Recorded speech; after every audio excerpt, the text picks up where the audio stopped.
اور لیے چلیں گے اس وقت آپ کو اسلام آباد میں وفاقی وزیر احسن اقبال تقریب سے خطاب کر رہے ہیں۔ تو یہ ایک بہت بڑا ڈیموگرافک ڈیزاسٹر بھی بن سکتے ہیں۔ اس لیے آج حکومت کی اولین ترجیح یہ ہے کہ ہم نوجوانوں کو ان کی تربیت، تعلیم اور تجربے کے حوالے سے مستقبل کی ذمہ داریوں کے لیے جن صلاحیتوں کی ضرورت ہے، جس تجربے کی ضرورت ہے، اس سے لیس کریں تاکہ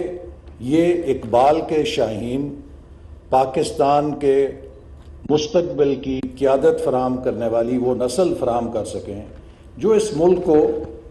اس مقام پہ پہنچا سکے جہاں اسے پہنچنا چاہیے تھا آج سے بہت پہلے۔ میری نسل اور مجھ سے پہلے کی جو نسلیں ہیں وہ اس خواب کو دیکھتے ہوئے اپنے بال سفید کر کے رفتہ رفتہ رخصت ہو رہی ہیں، چونکہ پاکستان کے قیام کا مقصد یہ نہیں تھا کہ دنیا میں ایک پسماندہ، غریب، انڈر ڈیولپ ممالک کی صف میں ایک نئے ملک کا اضافہ کر دیا جائے۔ اس ملک کا جب ہم نے مطالبہ کیا تھا تو قائد اعظم علیہ رحمہ اور ان کی ٹیم کا اور اس وقت کے ہمارے بزرگوں کا یہ ارمان تھا اور یہ خواب تھا کہ ہم دنیا کو یہ ثابت کریں گے کہ ہم ایک کامیاب ریاست اپنے اصولوں کے مطابق، اپنی سوچ کے مطابق نہ صرف قائم کر سکتے ہیں بلکہ اسے چلانے کی بھی صلاحیت رکھتے ہیں۔ اس خواب میں وہ رنگ کیوں نہیں بھرے گئے جو بھرے جانے چاہیے تھے، یہ ایک طویل داستان بھی ہے اور بحث بھی ہے، لیکن میری دانست میں جس نے 25 سال پچھلے پبلک پالیسی کو بہت قریب سے دیکھا ہے، پاکستان کی 75 سال کی ناکامیوں کو صرف ایک عنصر میں جمع کیا جا سکتا ہے، اور وہ فیکٹر جو ہے وہ ہمارا سیاسی عدم استحکام ہے، اور وہ فیکٹر اس ملک کو، اس ملک کے عوام کی منشا اور مرضی کے مطابق نہ چلانے کا فیکٹر ہے۔ آپ دنیا کا بہترین بیج اگر لے کر آئیں گے اور اس بیج سے اگر آپ پیداوار حاصل کرنا چاہتے ہیں تو زمین میں ہل بیج کو لگانے سے پہلے چلایا جاتا ہے، زمین کو تیار کیا جاتا ہے، لیکن جب ایک دفعہ بیج کو لگا دیا جائے تو پھر اس مٹی کو امن اور استحکام درکار ہوتا ہے تاکہ وہ بیج پوری طرح نشو و نما کے ساتھ جڑیں بھی پکڑے اور اپنا پھل بھی پیدا کر کے پیداوار دے سکے۔ لیکن اگر بیج کو لگانے کے بعد اس مٹی میں بار بار ہل چلتا رہے گا تو وہ بیج کبھی اپنی پیداواری صلاحیت نہیں دکھا سکے گا، اور آپ یہ کہنے میں حق بجانب نہیں ہوں گے کہ یہ بیج فیل ہو گیا ہے۔ بیج فیل نہیں ہوا، اس بیج کو جو امن اور استحکام چاہیے تھا کہ جس سے وہ اپنی پیداوار دے سکتا، وہ ماحول نہیں دستیاب ہو سکا۔ پاکستان میں بھی 75 سالوں میں پالیسیاں بنانے کی کمی نہیں رہی،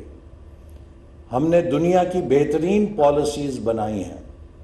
لیکن ان پالیسیز کو کامیاب اور پیداوار دینے کے لیے جو مدت چاہیے تھی امن اور استحکام کی،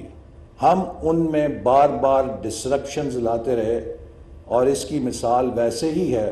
کہ جیسے آپ فصل بیجنے کے بعد زمین میں بار بار ہل چلائیں اور وہ اکھاڑ پچھاڑ جو ہے وہ اس فصل کو تیار نہیں ہونے دیتی۔ تو آج آپ کے سامنے جو ہم مشن ٹرانسفر کر رہے ہیں، 1997 میں جب میں پہلی دفعہ حکومت میں شامل ہوا تو میں ایک نوجوان شخص تھا جس کی بال بھی اور داڑھی بھی جیٹ بلیک تھی. آج میرے بال زیادہ تر سفید ہو چکے ہیں. اور اس 50 سالہ سالگرہ میں میرے پاس بھی ایک خواب تھا. میں باہر سے پڑھ کے آیا تھا کہ میں اپنے ملک کے لیے کچھ اچھا کروں. اور جب وزیر اعظم نواز شریف نے مجھ سے پوچھا کہ آپ کون سی ذمہ داری لینا چاہتے ہیں، تو میں نے ان سے کہا کہ میں پاکستان کے لیے ایک ڈیولپمنٹ پلان پہ کام کرنا چاہتا ہوں. چونکہ میرا پس منظر روایتی سیاستدان کا نہیں، میں خود کو ایک پروفیشنل سمجھتا ہوں، تو میں چاہوں گا کہ کوئی پروفیشنل کام کروں. اور ہم کیوں نہیں ملیشیا کی طرح 2020 کے تجربے سے فائدہ اٹھاتے ہوئے ویژن پاکستان کو دے سکتے ہیں، اور اسی طرح ہم بھی ایک روڈ میپ بنا کے تیز ترقی کریں. انہوں نے کہا کہ بہت اچھا آپ کا آئیڈیا ہے، تو آپ پہلے اپنا آغاز ملیشیا جا کے کریں اور وہاں سے ان کا ویژن اور ترقی کا عمل دیکھیں اور اس کی روشنی میں اپنا پلان بنائیں. ہم ملیشیا گئے. جس سے سوال کیا وہ ہمیں یہ پوچھتا تھا کہ ہم آپ کو کیا بتائیں، کیونکہ 1960 میں تو آپ ہمارا رول ماڈل تھے. ہم نے تو آپ کو دیکھ کے اور آپ کی نقل مار کے ترقی کے منصوبے اپنے لیے اس انسپریشن سے بنائے ہیں، تو اب ہم آپ کو ترقی کا کیا درس دے سکتے ہیں. تو شرمساری کے ساتھ واپس لوٹے، لیکن ان کا مشاہدہ بھی کیا اور پھر ویژن 2010 پاکستان کے لیے ترتیب دیا کہ پاکستان 2010 تک کیسے ایک اپر مڈل انکم کنٹری کے شمار میں جا سکتا ہے. اس پہ سفر شروع کیا کہ یکا یک ایک بھونچال آ گیا اور 1999 میں وہ ویژن ماشاء اللہ کی نظر ہو گیا. اس کے بعد پھر ایک طویل عرصہ جدوجہد میں کٹا. 2013 میں جب واپس حکومت میں آئے تو پھر پرائم منسٹر نے ہم سے پوچھا کہ آپ کیا کام کرنا چاہتے ہیں. تو میں نے انہیں کہا کہ I have an unfinished agenda, اور میں اسی ڈرائنگ بورڈ پہ واپس جانا چاہتا ہوں کہ جو میں نے ادھورا چھوڑا تھا. تو ہم پھر ایک ملک کے لیے ویژن پہ کام کرتے ہیں اور ملک کو ترقی کے راستے پہ ڈالتے ہیں. تو ایک بہت ہی براڈ بیسڈ کنسلٹیشن سے ہم نے ویژن 2025 بنایا، اور جب وہ بنایا تو ملک نہایت ہی مشکل حالات سے گزر رہا تھا. 16 گھنٹے بجلی نہیں تھی، خودکش بمبار تھے، اور پاکستان میں کوئی سرمایہ کاری کے لیے تیار نہیں تھا. اور ہم نے اس ویژن 2025 کو حتمی شکل دینے کے ساتھ ہی جب اپنا سفر شروع کیا تو اللہ تعالیٰ نے غیب سے مدد کی، اور سی پیک جیسا منصوبہ پاکستان کو نصیب ہوا، اور ہم الحمدللہ بہت تیزی کے ساتھ آگے بڑھے. نتیجہ یہ ہوا کہ دہشت گردی کو بھی شکست ہوئی، اور ہم نے 4 سالوں میں 11,000 میگا واٹ بجلی کے نئے منصوبے لگا کر توانائی کے بحران پہ بھی قابو پایا. اور پرائس واٹر ہاؤس کوپرز جو دنیا کی بہترین آڈٹ اینڈ کنسلٹنگ فرم ہے، اس نے 2017 میں دنیا کی معیشتوں کی فورکاسٹ جاری کی، اور اس میں کہا کہ پاکستان اسی ٹریجیکٹری پہ رہا تو 2030 تک پہلی 20 معیشتوں میں شامل ہو جائے گا. گویا کہ ان کی پروجیکشن تھی کہ Pakistan will be a G20 country by 2030، اور یہ ہمارے اس ویژن 2025 کی ویلیڈیشن تھی، جس میں ہم نے 2025 تک 25ویں پوزیشن حاصل کرنے کا ہدف رکھا ہوا تھا.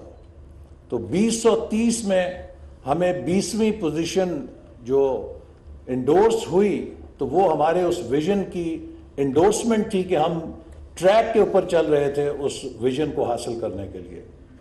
لیکن بدقسمتی سے 2018 میں سونامی کا ہم نے شکار ہو گئے، اور اس کے بعد جو پاکستان کا پالیسی کا ڈائریکشن تھی اس کو پھر تبدیل کر دیا گیا. سیاسی تبدیلی آ سکتی ہے اور ہو بھی سکتی ہے،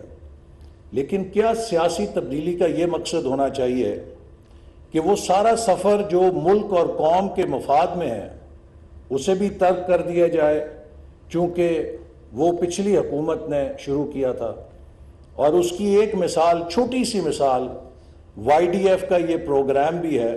کہ جو نوجوانوں کے لیے ان کی تربیت کے لیے شروع کیا گیا تھا، اسے بھی بند کر دیا گیا، چونکہ یہ بھی پچھلی حکومت نے شروع کیا تھا۔ اور اسی طرح جو بڑے بڑے اور منصوبے، چاہے وہ سی پیک تھا، چاہے وہ اور ہمارے اکنامک ڈائریکشنز یا پالیسیز تھیں، ہر چیز کو نہ صرف بند کیا گیا بلکہ بدترین تنقید کا نشانہ بنایا گیا اور ان کے اوپر بے بنیاد الزامات لگائے گئے، جس سے انویسٹر کانفیڈنس بری طرح شیٹر ہو گیا، اور پاکستان جو اوپر کی طرف جا رہا تھا، ایک ہی سال میں اس کی معیشت کووڈ سے پہلے ہی 6% گروتھ سے 1.7% پہ آ گئی۔ اور پھر وہ ساری محنت جو ہم نے ویژن 2025 کی تھی، دیکھتے ہی دیکھتے ہمارے آنکھوں کے سامنے اس پر پانی پھر گیا، اور آج 2022 میں ہم کھڑے ہیں، اور وہی پاکستان جس کے لیے 2017 اور 18 میں میرے دفتر میں امریکہ کے ایمبیسڈر، برطانیہ کے ہائی کمشنر، یورپین یونینز کے ایمبیسڈرز، جاپان، خلیجی ممالک کے سفراء سب آ کر ہم سے یہ مطالبہ اور تقاضا کرتے تھے کہ ہمیں آپ یہ بتلائیں کہ ہماری کمپنیاں کون سے سی پیک کے اکنامک زون میں سرمایہ کاری کر سکتی ہیں۔ آج یہی پاکستان ان تمام دوست ممالک سے اپنے قرضے رول اوور کروا رہا ہے۔ تو یہ آج جب ہم 75ویں سالگرہ پہ کھڑے ہیں اور میں اپنے پچھلے 25 سال کے سفر کا جائزہ لیتا ہوں، تو مجھے نہایت ہی مایوسی ہوتی ہے کہ اگر ہم نے 4 قدم آگے اٹھائے تو 6 قدم ہم پیچھے کی طرف بھی چلے گئے، اور اس کی بنیادی وجہ وہ سیاسی عدم استحکام اور پالیسیز کا تسلسل نہ ہونا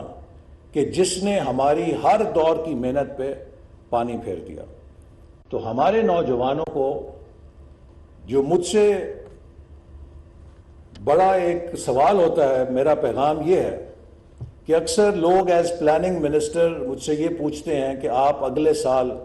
معیشت کی کیا فورکاسٹ کرتے ہیں؟ تو میں انہیں جواب یہ دیتا ہوں کہ میں اس بارے میں فکر مند نہیں کہ اگلا سال کیا ہوگا۔ میں اس بارے میں فکر مند ہوں کہ میری اولاد اور ان کی نسل جو آپ لوگ ہیں، جب یہ 2047 میں اگلے 25 سال کے بعد تاریخ کے سامنے کھڑی ہوگی، تو کیا یہ بھی میری نسل کی طرح شرمسار ہوگی، یا یہ نسل تاریخ کے سامنے سینہ چوڑا کر کے اپنے کامیابی پر ناز کر سکے گی؟ تو آج آپ کی نوجوانوں کے سامنے جو بڑا چیلنج ہے وہ یہ ہے کہ ہمارا جو پچھلا 25 سال کا سفر سیاسی عدم استحکام، انتشار اور پولرائزیشن کی نظر ہو گیا، کیا اگلے 25 سال کا ہمارا سفر بھی اسی روش پہ اور ڈگر پہ چلے گا، یا اگلے 25 سال کے سفر کو ہم ایک نئی راہ پہ گامزن کریں گے کہ اس ملک کے اندر امن ہو، اس ملک کے اندر استحکام ہو، اس ملک کے اندر پالیسیز کا تسلسل ہو، اس ملک میں ہم اختلاف کریں لیکن اس اختلاف کو نفرت کی بنیاد نہ بنائیں، ہم اس ملک کے اندر اپنی رائے رکھیں لیکن اپنی رائے سے اختلاف رکھنے والے کو غدار یا اپنے سے کم درجے کا پاکستانی نہ تصور کریں۔ ہم اختلاف رکھیں لیکن اختلاف سے نبٹنے کے لیے ہم مکالمے کو اور ایک دوسرے کو سمجھنے کی روش وفاقی وزیر برائے منصوبہ بندی احسن اقبال اسلام آباد میں تقریب سے خطاب کر رہے تھے، جہاں انہوں نے کہا کہ نوجوانوں کے صحیح معنوں میں تربیت ہماری اولین ترجیح ہے، سیاسی اور معاشی استحکام سے ہی ملک کی ترقی ممکن ہے۔